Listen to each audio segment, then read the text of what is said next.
بسم اللہ الرحمن الرحیم۔ آج ہمارا درس حدیث ہے۔ اعلان ہوا تو نہیں؟ یہ اعلان ہوا کہ روزہ نہیں ہے؟ یہ بھی نہیں ہوا ہے؟ اچھا، اعلان ہو گیا کہ روزہ نہیں ہے، پھر تو عین سنت کے مطابق آج ہمارا درس ہو رہا ہے، کیونکہ آپ صلی اللہ علیہ وسلم نے شعبان کے بالکل آخری دن یہ بیان فرمایا تھا صحابہ میں، تو وہی حدیث جو آپ نے ایک چھوٹا سا بیان لمبی حدیث بیان فرمائی، تو میں وہی آج عرض کرنے لگا ہوں، کیونکہ یہ ہمارا بھی آخری ہے آج، کیونکہ کل جب مغرب کے بعد اس ٹائم بیٹھے ہوں گے تو وہ رمضان ہوگا انشاءاللہ۔ ویسے اچھا تھا سعودیہ کے مطابق ہی ہو جاتا۔ چل، بسم اللہ الرحمن الرحیم۔ حدیث میں آتا ہے، صحابہ کہتے ہیں کہ حضور صلی اللہ علیہ وسلم شعبان کے بالکل آخری دن منبر پر تشریف لائے۔ آپ نے فرمایا، یا ایھا الناس قد اضلکم شہر عظیم شہر مبارک شہر فیہ لیلۃ خیر من الف شہر۔ لوگو، ایک ایسا مہینہ تمہارے پاس آیا ہے جو بڑا عظیم مہینہ ہے، برکتوں والا مہینہ ہے، اور اس میں ایک ایسی رات ہے جو 1000 مہینوں سے بہتر ہے۔ تو اللہ کے نبی علیہ السلام نے اس کو برکتوں والا مہینہ کہا، تو یقیناً برکتیں لے کر آ رہا ہے۔ اس میں ایک رات ایسی ہے جو 1000 مہینوں سے بہتر ہے، یعنی شب قدر، اور وہ ہوتی ہے طاق راتوں میں۔ 21 کی رات، 23، 25، 27، 29، بس 5 راتیں بنتی ہیں۔ تو ان 5 راتوں میں ضرور ہم جاگ لیں، ان 5 راتوں میں نہ سوئیں، یہ 5 راتیں ہم نہ سوئیں۔ انشاءاللہ ہم نیت کرتے ہیں، میں بھی انشاءاللہ جو ساتھی ہمارے ساتھ جا رہے ہیں، ہم نیت کرتے ہیں ہم ان 5 راتوں میں جاگیں گے انشاءاللہ، نہیں سوئیں گے، اوکھے سوکھے ہوں گے، چھنٹے چھنٹے مار لیں گے، اللہ توفیق دے، لیکن ہم نیت کرتے ہیں، کیونکہ حرم میں اگر آدمی کو شب قدر نصیب ہو جائے تو اس سے بڑی کیا دولت ہے، اور 5 راتوں کے جاگنے کا مطلب شب قدر کا نصیب ہونا ہے۔ یہ باتیں نہیں ہیں جو ہمارے ہاں مشہور ہیں کہ شب قدر کی علامت یہ ہے درخت جھک جائیں، پانی سفید ہو جائے، اور اس طرح کی پتہ نہیں اور بھی کئی نشانیاں بتاتے ہیں۔ یہ نشانی نہیں ہے۔ جو آدمی 5 طاق راتوں میں جاگا، اس کو بالیقین شب قدر نصیب ہوئی ہے، بالیقین، کیونکہ شب قدر کوئی چیز ایسی نہیں ہے کہ ہم نے بس پانی رکھا ہوا ہے تو سفید ہو گیا تو اس کو تو شب قدر نظر آئی، جس کو سفید پانی دودھ بنتا ہوا نظر نہیں آیا اس کو نصیب نہیں ہوئی، ایسا بالکل نہیں ہے۔ جس کو درخت جھکتے ہوئے نظر آئے اس کو تو شب قدر نصیب ہوئی، جس کو درخت نہیں جھکتے ہوئے نظر آئے تو اس کو نصیب نہیں ہوئی۔ میں نے تو یہ بھی سنا کہ بعض لوگ طاق راتوں میں ساری رات پانی کا پیالہ سامنے رکھ کر بیٹھتے ہیں، بھئی یہ کب سفید ہوگا تاکہ پتہ چلے شب قدر ہے۔ یہ ایسے نہیں ہے۔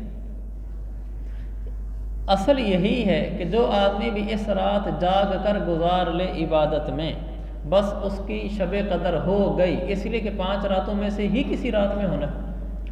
تو میں آپ سے بھی گزارش کرتا ہوں، میں بھی عزم کرتا ہوں کہ ہم انشاءاللہ طاق راتوں میں نہیں سوئیں گے، بس ہمارا جاگنا ہی عبادت ہے۔ اچھا، جاگنے میں یہ بھی ضروری نہیں ہے کہ اب ہر وقت نفل تلاوت ہی کرتے رہیں، یہ تھوڑا سا مشکل ہے، ہم کمزور لوگ ہیں، ساری رات ہی ہم قرآن پڑھتے رہیں، ساری رات نفلیں پڑھتے رہیں، یہ تھک جاتا ہے آدمی، اتنی ہمت نہیں ہوتی۔ اس کا طریقہ یہ ہے، آپ ساری رات جاگیں، کسی بھی دینی کام میں لگے رہیں، کسی بھی، وہ آپ کی عبادت ہے۔ اللہ کے شکر سے ہماری عبادت کو صرف نفلوں اور تلاوتوں میں تو نہیں ہے، اور بھی عبادت کے کئی کام ہیں۔ مثلا میں آپ کو بتاتا ہوں، آپ عشاء کی نماز پڑھیں گے، عشاء کی نماز کے بعد تراویح ہوگی، تراویح کے بعد درس قرآن، درس قرآن کے بعد تراویح کے بعد تعلیم یا تعلیم پتہ نہیں ہوتی رمضان میں، اس کے بعد درس قرآن، درس قرآن کے بعد ابھی تو طبیعت میں بشاشت ہے تو کچھ نفل پڑھنا شروع کر دیں، کچھ صلاۃ و تسبیح شروع کر دیں، کچھ تلاوت شروع کر دیں، نفلوں سے تھک جائیں تلاوت شروع کر دیں، تلاوت سے تھک جائیں تسبیحات شروع کر دیں، تسبیحات سے تھک جائیں آپ کسی دینی کتاب کا مطالعہ شروع کر دیں، آپ دینی کتاب کے مطالعے سے تھک جائیں، آپ علماء کے موبائل پر بیان سننا شروع کر دیں، آپ اس سے تھک جائیں، آپ نعتیں سننا شروع کر دیں، نعتیں ہوں ایمان بڑھانے والی، وہ جو پہلے ایک دم میں بڑی تفصیل سے عرض کر چکا ہوں، نعتیں گانے کی طرز والی نہ ہوں، تو آپ نعتیں سننا شروع کر دیں، آپ اس سے فارغ ہو جائیں تو پھر کچھ طبیعت چاہ رہی ہوگی تلاوت کرنے کو، کسی دینی کتاب کا مطالعہ کرنے کو۔ اگر کوئی عالم ہے آپ کے ساتھ اس رات جاگنے والوں میں، اس کے پاس بیٹھ جائیں تو وہ آپ کو کوئی نہ کوئی واقعہ سنا دے گا، کوئی قصہ سنا دے گا، کوئی بات سنا دے گا۔ اس کی بات سنانا بھی عبادت ہے، آپ کا سننا بھی عبادت ہے۔ تو آپ کا اس عالم کے پاس کچھ وقت گزر جائے گا، اتنے میں صبح سحری کا ٹائم قریب ہو جاتا ہے، آدمی پھر اٹھ کے کوئی 2-4 نفل پڑھ لیتا ہے، کوئی تلاوت کر لیتا ہے، سحری کر لیتا ہے، نماز کی تیاری شروع کر دیتا ہے، تقاضا، وضو، بیت الخلاء، قضائے حاجت، یہ سب عبادت میں آئیں گے۔ تو آپ اس میں فارغ ہو، فجر کی اذانیں ہو، سحری کھائیں گے، سحری کھانا عبادت ہے، فجر کی اذانیں ہو جائیں گی، آپ کی پوری رات جاگنے میں گزر گئی۔ بس اس طریقے سے پوری رات جاگ کر گزار لی جائے تو عزم مصمم جس کو کہتے ہیں، پکا ٹھکا ارادہ، پتھر پہ لکیر نہیں، پتھر میں لکیر لگا کے نیت کریں گے انشاءاللہ ہم نے اس رات جاگنا ہے، ہوگا نا جی پکا انشاءاللہ؟ انشاءاللہ ہم ان راتوں کو جاگیں گے، اللہ تعالیٰ ہمیں توفیق عطا فرمائے۔ اگلی بات آپ نے فرمائی، جعل اللہ صیامہ فریضہ وقیام لیلہ تطوعا، اللہ تعالیٰ نے اس کے روزے کو فرض قرار دیا اور اس کی تراویح کو نفل بنایا۔ پھر آپ نے فرمایا من تقرب فیہ بخصلۃ من الخیر کان لہ کمن ادى فریضۃ فیما سوا ومن ادى فیہ فریضۃ کان کمن ادى 70 فریضۃ فیما سوا۔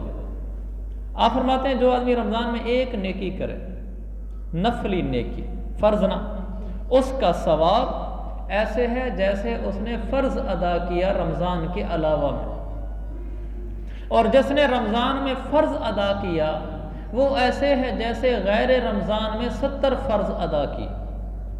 ہمارے یہاں یہ ایک غلط فہمی ہے، ہم رمضان کی ہر نیکی کو 70 گنا کر دیتے ہیں، ایسا نہیں ہے۔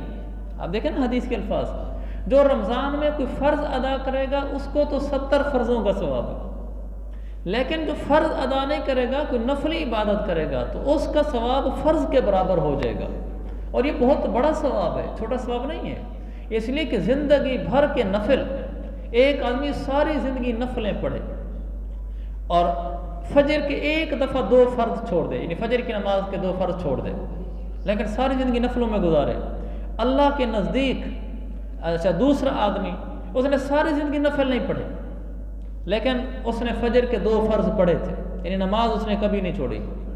جس آدمی نے ساری زندگی نفلیں پڑھی لیکن ایک دفعہ 2 فرض چھوڑ دیے فجر کے، اس کی ساری زندگی کی نفلیں اس فرض کے برابر قیامت والے دن نہیں تلیں گی، ان نفلوں کا درجہ کم ہوگا اور فرض کو چھوڑنے کی وجہ سے جہنم میں جائے گا، اگرچہ اتنی زیادہ نفلیں لائے ہیں، کیونکہ نفل فرض کے برابر نہیں ہے۔ دوسرے آدمی نے فرض ادا کیے فجر کے، نفلیں نہیں پڑھی زندگی بھر، وہ جنت میں جائے گا، کہ فرض اتنی بڑی چیز ہے کہ اس کو کوئی چیز نہیں پہنچ سکتی۔ لہذا رمضان میں جو نفلی کام ہوتے ہیں یہ فرض کے برابر ہو جاتے ہیں، فرض 70 فرضوں کے برابر ہوتے ہیں، اسی لیے ہمیں نفلی کاموں کو 70 گنا نہیں کہنا چاہیے۔ ہم بعض دفعہ کوئی نفلی کام کر لیتے ہیں، تلاوت کر لی، کوئی اور عبادت کر لی، یعنی جس کو شریعت نے فرض نہیں کہا، تو وہ 70 گنا نہیں ہوتا۔ اسی لیے وہ جو میں نے واٹس ایپ پہ اپنا لگایا ہوا ہے، تصویر کی بجائے ڈی پی بولتے ہیں اس کو، اس میں جن عبادتوں کو میں نے 70 گنا لکھا ہے نا وہ ساری فرض ہیں۔ میں نے اس میں یہ لکھا ہوا ہے کہ حرم کی ایک نماز 70 لاکھ نمازوں کے برابر، جو کہ حرم کی ایک نماز ویسے 1 لاکھ نماز کے برابر ہے، چونکہ وہ فرض ہے اس لیے وہ 70 لاکھ ہے۔ میں نے لکھا کہ حرم کا ایک روزہ وہ 70 لاکھ روزوں کے برابر، حرم کی زکوٰۃ 70 لاکھ گنا۔ وہاں میں نے طواف نہیں لکھا کہ حرم کا ایک طواف 70 لاکھ طواف کے برابر، اس لیے کہ وہ ہے ہی نہیں۔ حرم کا طواف تو نفلی عبادت ہے، نفل فرض کے برابر ہوں گے، 70 گنا نہیں ہوں گے۔ لہذا یہ بھی میں نے نہیں لکھا کہ ایک سپارہ تلاوت 70 لاکھ سپارے، نہیں، حرم کا ایک سپارہ 1 لاکھ ہے، 70 لاکھ نہیں ہے، ہاں فرضوں کے برابر ہوگی۔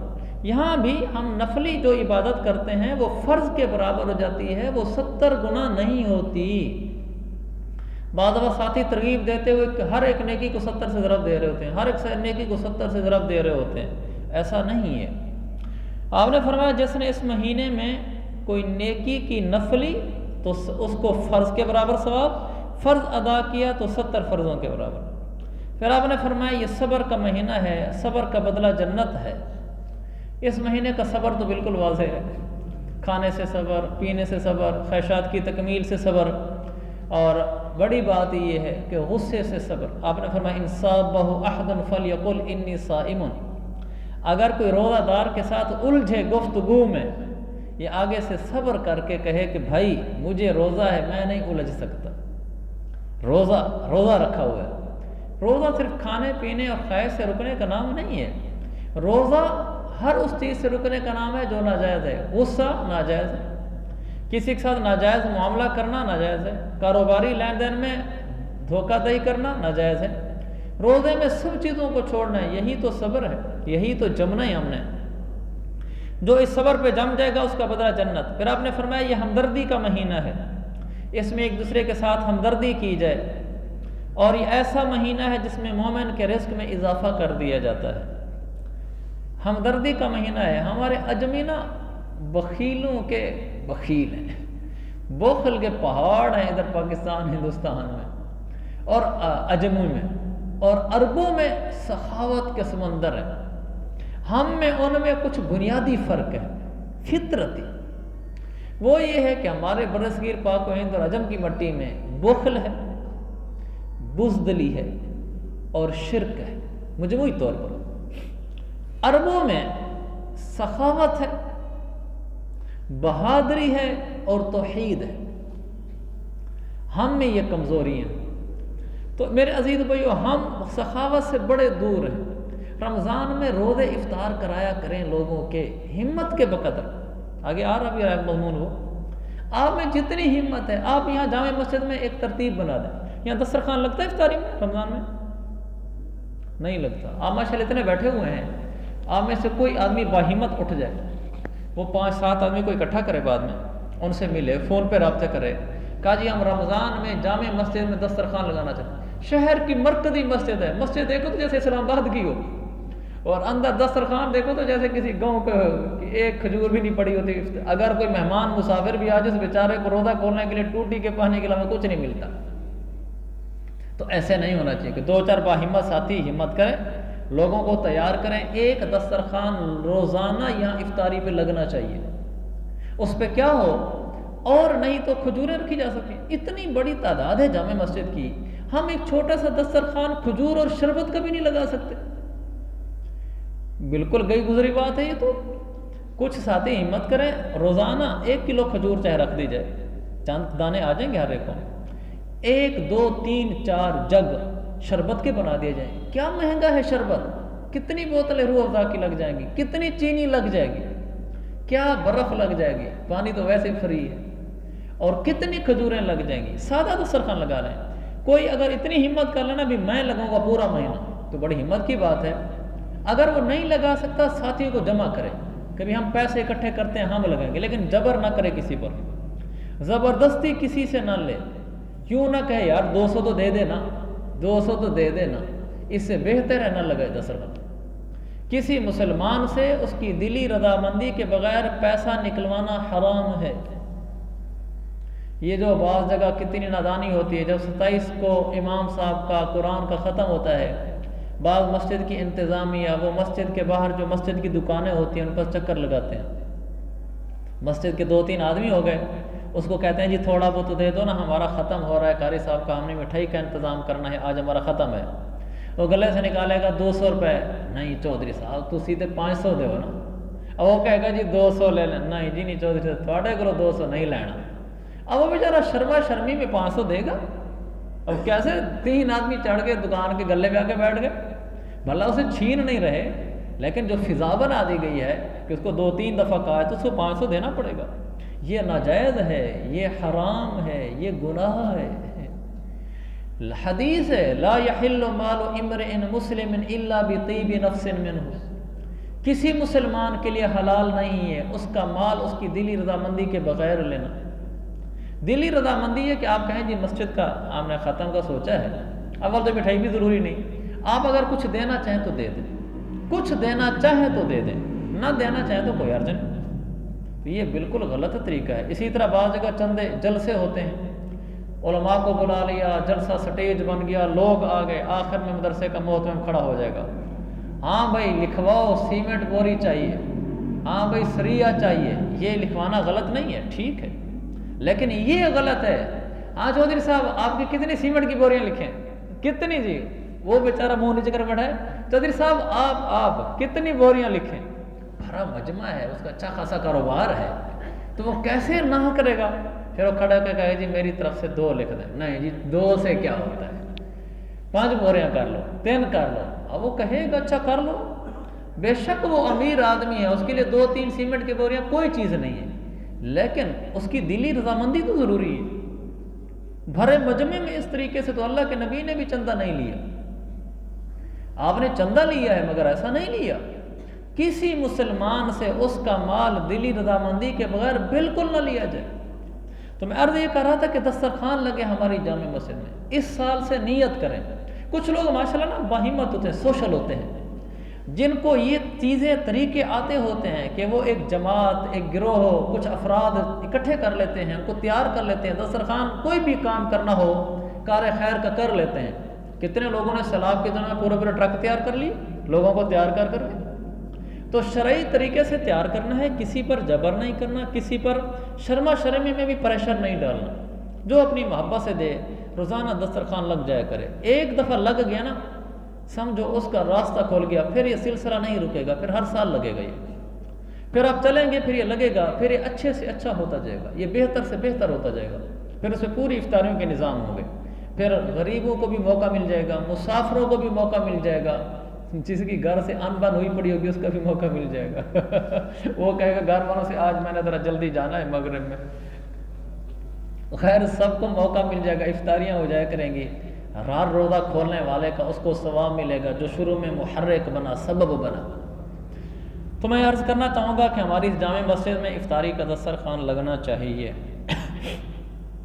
یہ ہمدردی کا مہینہ ہے، اور جو ہمارے قرب و جوار میں غریب آدمی ہیں، قرب و جوار چھوڑیں، ہمارے خاندان میں بھی اگر بالفرض میری ماں کے پاس افطاری کے لیے سامان نہیں ہے، دکھ کا مقام تو ہے نا۔ میری ماں کے پاس افطاری کا سامان نہیں ہے اور میں بڑے رنگ رنگنائیوں میں زندگیاں گزار رہا ہوں، تو دکھ تو ہے نا۔ آپ کہیں گے ایسے تو ہوتا ہی نہیں ہے کہ میں کھاؤں اور ماں بھوکی رہے۔ اللہ کے نبی نے کیا فرمایا؟ الخالۃ بمنزلۃ الام، خالہ ماں کی طرح ہوتی ہے۔ اگر میری خالہ غریب ہے اور اس کے گھر افطاری کا سامان نہیں ہے، اور میرے گھر میں فروٹ شربت سموسے پکوڑے فروٹ چاٹ اور کیا کچھ بنا ہوا ہے، تو یہ دکھ کا مقام ہے۔ ایسی سنگ دلی اللہ نہ دے۔ میرے عزیز بھائیوں، خالہ کے گھر ایسا نہیں ہونا چاہیے۔ اسی طرح میرا باپ بھوکا بیٹھا اور میرے گھر میں شربت کے جام چل رہے ہوں، بہت بری بات ہے۔ آپ نے فرمایا العم سنو الاب، چچا باپ کی طرح ہوتا ہے۔ اگر میرا چچا غریب ہے تو مجھے اس کی افطاری کی فکر کرنی چاہیے، میری ہمت کے بقدر۔ تو ہم میں سے ہر آدمی اپنی ہمت کے بقدر کسی آدمی کے گھر افطاری کا سامان ضرور بھیجے۔ آپ چاہے صرف ایک روح افزا کی بوتل لے کر بھیج دیں، ہمت ہو ساتھ چینی بھیج دیں، ہمت ہو ساتھ کچھ چاٹ کا سامان بھیج دیں، کہ وہ کچھ نہ کچھ دہی بھلے کا سامان بھیج دیں کہ وہ پورا مہینہ افطاری کر سکے۔ آپ اتنا ضرور کریں، آپ سے مراد میں بھی شامل ہوں، ہم اتنا ضرور کریں کہ ہم کسی کی افطاری کا ذریعہ بنیں۔ کیا ثواب ہے افطاری کا؟ وہ آگے حدیث میں ہے، آپ نے فرمایا جس نے کسی کو روزہ افطار کرایا، اب ملے گا کیا اس پر؟ آپ فرماتے ہیں مغفرۃ لذنوب، نمبر پہلا انعام جو لوگوں کے روزہ کھلوانے کا ذریعہ بنا، روزے کھلوائے، اللہ نمبر 1 اس کے گناہ دھو دے گا۔ نمبر 2 عتق رقبتہ من النار، اللہ اسے جہنم میں نہیں جانے دے گا۔ نمبر 3 اللہ اس کو اتنا اجر دے گا جتنا اجر روزہ رکھنے والے کا تھا۔ آپ کے لگوائے ہوئے یا لگائے ہوئے یا دسترخوان پہ رکھے ہوئے سامان سے 10 آدمی نے روزہ افطار کیا، 10 روزے آپ کے اس روزے کے ساتھ مل گئے۔ آپ نے روزہ 1 لکھا، فرشتوں نے نام آپ نے روزہ 1 رکھا، فرشتوں نے نامہ اعمال میں 11 روزے لکھے، اس لیے کہ ایک آپ کا اپنا، 10 جو آپ نے لوگوں کے کھلوائے۔ تو اس پر سوال صحابہ نے اٹھا دیا کہ یا رسول اللہ، ہم میں تو اتنے مالداری نہیں ہے کہ ہم لوگوں کے روزے کھلوائیں، ہمت نہیں ہے، غربت کا زمانہ تھا۔ آپ نے فرمایا یہ تو کوئی ضروری نہیں کہ پیٹ بھر کے کھلاؤ، آپ نے فرمایا الا مذقۃ لبن، ایک گھونٹ لسی پلا دو، او تمرۃ، ایک کھجور کھلا دو، او شربۃ من ماء، یا ایک گھونٹ پانی سے ہی روزہ کھلوا دو، تو بھی اللہ یہ سارا انعام دے گا۔ یہ تو ہم کر سکتے ہیں نا بھائی، دسترخوان لگے، میں اپنے ذمہ برف لے لوں، ایک آدمی کہے جی میرے ذمہ 5 کلو چینی ہو گئی، ایک کہ جی میرے ذمہ 2 بوتلیں روح افزا کی ہوگی، دوسرا کہ جی 1 بوتل میرے ذمہ ہو گئی، ایک آدمی کہ جی پورے مہینے میں 1000 روپے کی کھجور میرے ذمہ ہوگی، بھلا اس کلو ملے بھلا 10 کلو ملے۔ تو اس طرح اگر کر لیا جائے تو یہ ہو سکتا ہے کہ لوگوں کے روزے کھل جائیں، اور میں نے جو اس پر انتظام کیا اللہ مجھے اس کا اجر دے۔ بس ہمت کی بات ہے، عربوں میں کنٹینر کے کنٹینر، ایسا سخاوت ہوتی ہے کہ جیسے آندھی چل رہی ہو۔ اور اللہ کے نبی کے بارے میں آتا ہے آپ رمضان میں تیز ہوا، یعنی تیز چلنے والی ہوا کی طرح سخاوت کرتے تھے، مال لوٹاتے تھے، تیز چلنے والی ہوا کی طرح۔ تو ہم افطاریاں کرانے والے بنے، کوئی آدمی ہم میں سے ایسا نہ ہو کہ رمضان ختم ہو جائے اور اس نے کسی کی افطاری نہیں کرائی۔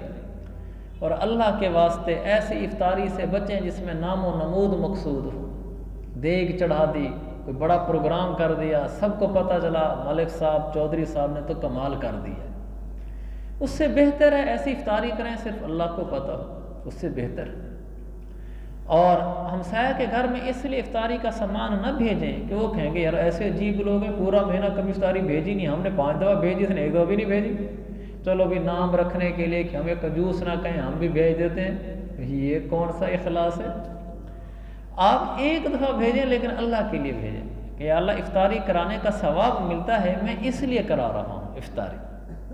تو اس طرح ہماری نیت ہوگی کہ ہم ہمسایوں میں دیکھیں، گھر میں افطاری کا سامان بنتا ہے نا، ہر گھر میں بنتا ہے، کسی میں تھوڑا کسی میں زیادہ، کیا حرج ہے اس میں سے ایک کٹوری میں کوئی چیز ڈال کر ساتھ والے ہمسائے کے گھر بھیج دیں۔ ہم نے کون سی ان سے تعریف چاہنی، وہ کہیں گے تھوڑا بھیجا ہے، اچھا نہیں بھیجا، اچھا میاں ہم نے کون سی عزت لینی تھی آپ سے، ہم نے تو افطاری کرانی تھی، تو اللہ کے نبی نے کہا پانی کا گھونٹ یا لسی کا گھونٹ بھی پلا دو تو مل جاتا ہے، میرے گھر جو پکا ہوا تھا میں نے بھیج دیا، اس میں سے کوئی ایک آدمی بھی افطاری کر دے گا تو آپ کو ثواب مل جائے گا، مزاج میں سخاوت آ جائے گی۔ اللہ نے تھوڑی زیادہ ہمت دی ہے، چپکے سے کسی کی افطاری اپنے ذمہ لے لیں کہ جی آپ کی افطاری رمضان کی میرے ذمہ ہو، نہیں کر سکتے اس کو اتنا کہہ دیں 3 بوتلیں روح افزا کی 5 کلو چینی میری طرف سے ہو، اور اس کا معاملہ آپ کا معاملہ صرف اللہ جانتا ہو اور کوئی نہ جانتا ہو، یہ اخلاص ہے۔ جھنڈے لگانے کی کیا ضرورت ہے کہ میں نے ایسے کیا، میں نے ایسے کیا، میں علاقے کا بڑا امیر آدمی ہوں، میں بڑا دیگیں چڑھانے والا ہوں، بس تھوڑا کریں اللہ کے لیے کریں۔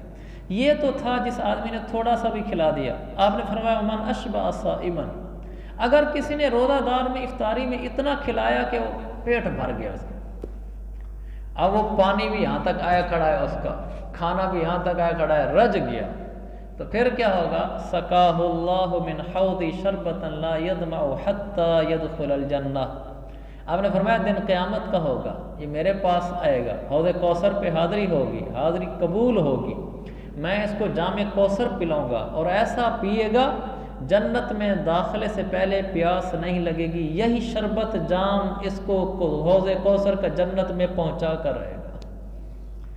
اگر کسی کو پیٹ بھر کر افطاری کرا دی، حوض کوثر پہ حاضری نصیب ہوگی، اللہ کے نبی سے جام کوثر نصیب ہوگا اور داخلہ جنت بھی نصیب ہوگا۔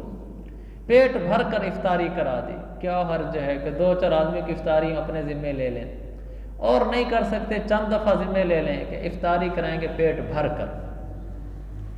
تو تھوڑا سا میرے عزیز بھائیو سخی بنیں، سخی، ہاتھ تھوڑا سا کھلا کریں۔ اللہ کے نبی نے تمہیں سخاوت پہ لانے کے لیے یہاں تک کہہ دیا، یا ابا در اذا طبخت مرقا فاکثر ماءها وتعاهد جیرانک، ابو ذر جب گھر میں شوربے دار سالن بناؤ پانی تھوڑا زیادہ ڈال دینا، کچھ تھوڑا سا سالن اٹھا کر ہمسایہ کے گھر بھی پہنچا دینا، پانی تھوڑا زیادہ ڈال دینا۔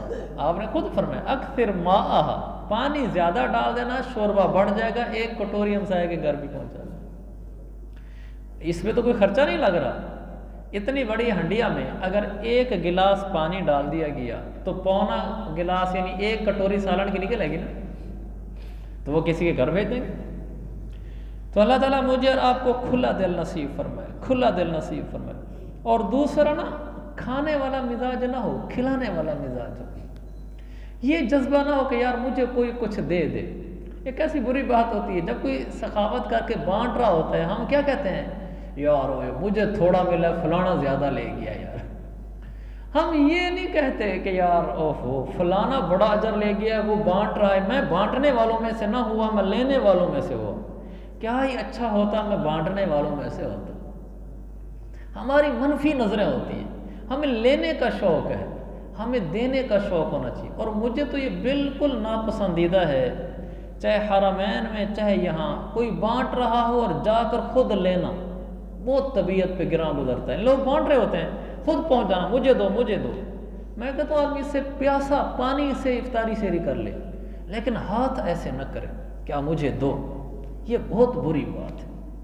ہاں میں بیٹھا ہوں، وہ مجھے دے گیا ہے، مہمان کی اکرام ہے، اگر اس کو واپس کرتا اس کی بےزتی ہے، بے کرامی کہ لے اپنی چیز، یہ غلط ہے۔ ہاں اللہ نے بھجوا دیا، اس نے مجھے دے دیا ہے، مسلمان کی عزت ہے، بلکہ ہمیں جزاک اللہ کہنے کا حکم ہے، جی شکریہ جزاک اللہ۔ لیکن خود چل کر جانا، اور پاکستانی تو ایسی مخلوق ہے خدا کی پناہ۔ ہم تھے عرفات میں، وہ کنٹینر لگا تو وہ اوپر سے نا جوس اور لسیاں ڈال رہے تھے۔ میں آپ کو پاکستانی حاجیوں کا حال سنا، تو ان کے پاس قمیصیں تو تھی نہیں، چونکہ احرام میں ہوتے ہیں، تو اوپر سے جو احرام کی چادر تھی نا اس کو اچھے طریقے سے لپیٹا نا تاکہ وہ اتر نہ جائے، پھر آگے سے اس کا ایک پلو اٹھایا، وہاں جا کر نا ایسے کھڑا ہو گیا، اس نے ڈالا کافی سارا۔ یہ میری آنکھوں دیکھی بات ہے، وہ آیا خیمے میں پوری جھولی ڈال کر پھر جا کر کھڑا تھا۔ وہی آج ہی، کیونکہ وہ مفت مل رہا تھا، حالانکہ اتنے ایسے نہیں کھائے جانے، وہ چند گھنٹے تو عرفات میں رہنا ہوتا ہے، ظہر سے مغرب تک کا ٹائم ہوتا ہے، اس میں دعائیں مانگنی ہوتی ہیں، یہ باتیں کرنی ہوتی ہیں، ٹھیک ہے کھانا پینا بھی ہوتا ہے۔ اب کتنی جھولیاں بھر کے لا رہے ہیں، ڈولے جا رہے ہیں۔ میں نے کہا اس کو کوئی بتا دے نا پاکستانی یہ ڈالا لے جائے گا ادھر سے۔ اس بیچارے کو پتہ نہیں ہے کہ یہ نیچے پاکستانیوں کے خیمے ہیں۔ یہ بری بات ہے، یہ دیکھو کیسے جھولی لٹکاتے ہوئے، برا لگتا ہے۔ بانٹ رہے ہیں، جا کے ہاتھ آگے کر کر کے مجھے دینا بھائی، مجھے دینا۔ بھائی بھوکے ہو، اللہ سے مانگو، اللہ دے گا آپ کو۔ ایسے ضمیر کیوں بناتے ہیں لینے والا؟ کہیں بھی کوئی چیز بانٹی جا رہی ہو، مجھے دینا بھائی مجھے دینا، بہت بری شے، بہت بری شے ہے۔ آپ بیٹھے رہیں، اللہ آپ کو مقدر میں ہے آپ کی گود میں ڈال دے گا۔ نہیں ہے، ہم مانگیں گے نہیں، ہم مانگیں گے نہیں انشاءاللہ کسی سے۔ اسی طرح افطاری میں بیٹھے ہوتے ہیں، دسترخوان لگ رہے ہوتے ہیں، اتفاق سے آپ کے آگے انہوں نے تھوڑی چیزیں رکھی ہیں، ایسے چیزیں رکھ رہے تھے تو کسی کے آگے زیادہ رکھ دی ہیں، یہ نہیں کرنا چاہیے۔ وہ مجھ سے دور چیز پڑی تھی، میرے آگے جو کہ تھوڑی ہے نا، ادھر سے جا کے جگہ تبدیل کر لیتے ہیں کہ ادھر جگہ تھوڑی ہے، ادھر سامان تھوڑا ہے۔ یہ غیرت کے، ضمیر کے اور استغنا کے خلاف ہے۔ آپ جہاں بیٹھے وہیں بیٹھے رہیں۔ اگر زیادہ چیزیں ڈالی ہیں بسم اللہ، اور اس میں بھی آپ کے آگے زیادہ چیزیں ہیں، اتفاق سے آپ کے ساتھی کے آگے کم چیزیں ہیں، کیونکہ جب دسترخوان لگا ہوتا ہے مختلف لوگ رکھ رہے ہوتے ہیں، کہیں زیادہ ڈال دی کہیں کم ڈال دی، آپ نے دیکھا کہ ادھر کم ہے ادھر زیادہ ہے، آپ ادھر سے اٹھا کے ادھر رکھ دیں۔ مثلا ایک آدمی آیا ہے، وہ آپ کے سامنے سارے سیب رکھ کے چلا گیا، اس کے آگے ایک سیب بھی نہیں ہے، تو آپ کے پاس ایک پلیٹ ہے سیب کی، آپ کچھ اٹھا کر اس کے آگے رکھ دیں، کیونکہ اس کے آگے تو ایک بھی نہیں ہے، میرے پاس تو زیادہ ہے، نہ یہ کہ اس کا بھی میں ہی اٹھا لوں۔ ایسا مزاج نہیں ہونا چاہیے۔ دینے والا، اللہ کے نبی نے فرمایا الید العلیٰ خیر من الید السفلی، آپ نے فرمایا اوپر والا ہاتھ نیچے والے ہاتھ سے بہتر ہے۔ ہمارا نیچے والا ہاتھ نہیں ہونا چاہیے۔ غربت مالداری اللہ کی عطائیں ہیں، ضمیر تو اپنے پاس ہے نا، دل تو اپنے پاس ہے نا، ہم خوددار بنیں گے کسی سے اس لیے تعلق بھی نہیں بنانا چاہیے مجھے اس سے نفع ملے گا۔ اللہ کا نظام ہے، اللہ کا نظام ہے، اللہ کا نظام ہے۔ جو آدمی کسی سے امیدیں لگاتا ہے لَأَقْطَعَنَّ عَمَلَ مَنْ يَعْمُلُ غَيْرِي، اللہ فرماتا ہے جو میرے غیر سے امیدیں لگاتا ہے مجھے رب نہ کہنا اگر اس کی امید توڑ کے نہ دکھلاؤں تو، مجھے رب نہ کہنا اگر میں اس کی امید کاٹ کے نہ دکھلاؤں تو۔ غیروں سے امیدیں لگاتے ہیں کہ میرا مسئلہ اس سے حل ہوگا اور یہ مجھے کچھ دے گا۔ اللہ سے مانگیں گے، کسی سے امید نہیں لگائیں گے۔ اوک سوک آ جاتی ہے اللہ کے آگے آنسو بہا لیں گے۔ گھر کی دال، گھر کی چٹنی کی روٹی لوگوں کے در پہ مرغیاں کھانے سے بہتر ہے۔ لوگوں کے جیبوں پر نظر ڈال کر چلنے سے گھر کی روکھی روٹی کھانا بہتر ہے۔ اللہ سے مانگیں، اللہ سے مانگیں، لوگوں سے بے نیاز ہو کر چلیں۔ ہمیں کسی سے کوئی غرض نہیں ہے، ہمیں اللہ سے غرض ہے۔ اللہ کے دروازے کو کھٹکھٹائیں گے، اللہ سے لیں گے، لوگوں کو دیں گے۔ یہ نہیں ہے لوگوں سے لیں گے خود کھائیں گے، اللہ سے لیں گے لوگوں کو دیں گے۔ یہ نہیں ہے کہ لوگوں سے لیں گے خود کھائیں گے۔ انشاءاللہ ہم ایسے کریں گے، کرو گے نا بھائی؟ اللہ مجھے بھی توفیق عطا فرمائے، آپ کو بھی توفیق عطا فرمائے۔ جو ساتھی حرم جا رہے ہیں ان سے گزارش ہے کہ وہ وہاں اپنی ہمت کے بقدر روزے کھلوائیں، اپنی ہمت کے بقدر، جس کو اللہ زیادہ دیا زیادہ۔ ایک پاکستانی، پورے 31 منٹ ہو گئے، بس چلیں وقت پورا ہو گیا۔